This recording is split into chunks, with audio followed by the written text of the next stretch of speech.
8393.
And we're back, ladies and gentlemen.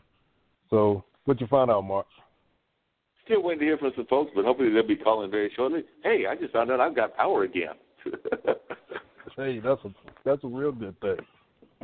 That's a real good thing. Is we were talking, the power all of a sudden just came back on. So that's a plus in and of itself. So there is power back on in this part of the world in Durham. So that's a very good plus that just happened just as we were talking. It must be the Dean magic, because just as you came back on with that really powerful jazz, and by the way, I don't know where you found that jazz at, but you need to tell folks about who that artist was, because that was happening. I was really digging that sound as I was waiting to hear from some folks and everything. But I don't know who you put on, but that was a real good sound, and it sounded like it had some jazz kind of connotations.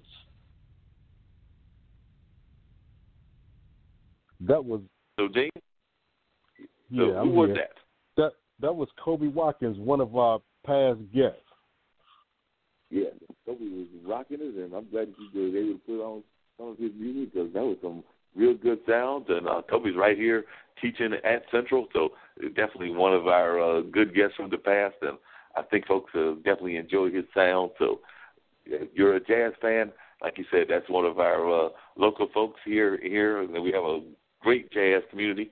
Matter of fact, me and one of my buddies had gone to the Mary Lou Williams Center on this past Wednesday, because every Wednesday night you can hear some great jazz from some of the jazz students at Duke, as well as just some community people. And sometimes you might even get John Brown to sit in. He's one of the heads of the Duke Jazz Department, and you might even get to see him performing. He's actually got an interesting career himself, because not only is he a jazz artist and a part of the Duke Music Department, but he's also a lawyer. So he's a lawyer and a jazz musician, so he kind of blends it all together.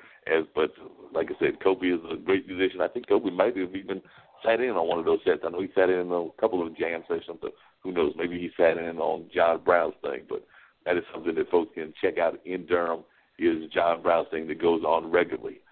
And another thing that I just want to let folks know, which caught me off guard, well, two things. One is a positive development here in Durham, but we've got this new place, I think it's called Rhythm Music Hall or something like that. It's a new venue here in Durham, but I looked at their lineup. They're already putting together an amazing lineup of artists, because they're going to be kind of a mixture of a music/dining kind of place, so you can get your food on, almost like dinner theater, but with a concert. They're calling it a music hall, kind of the way that it's done in European countries and everything.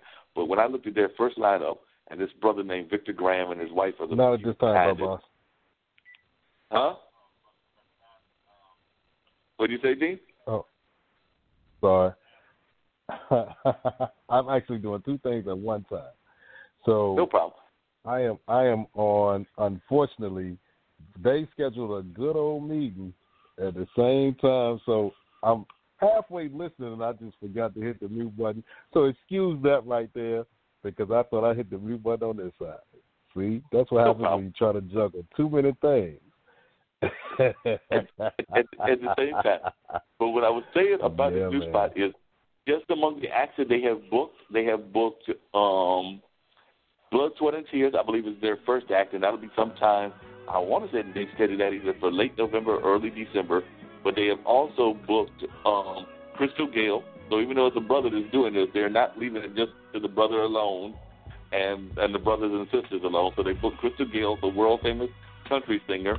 They also have booked, I believe, Jeffrey Osborne. So they are looking to bring some major entertainment here to Durham, and it looks like they've already booked some major acts. So we're looking forward to seeing what kind of acts they're going to bring in on a regular basis. But it was just amazing seeing what they've done so far. So we're looking to find out how that plays out.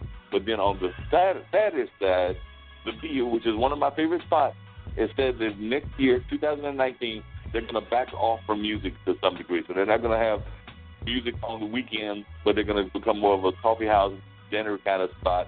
They will still do special events, and they will still do looking at possibly doing readings and stuff like that. But for a long time, that had been a venue that folks had gone to hear their jazz. My friend Brett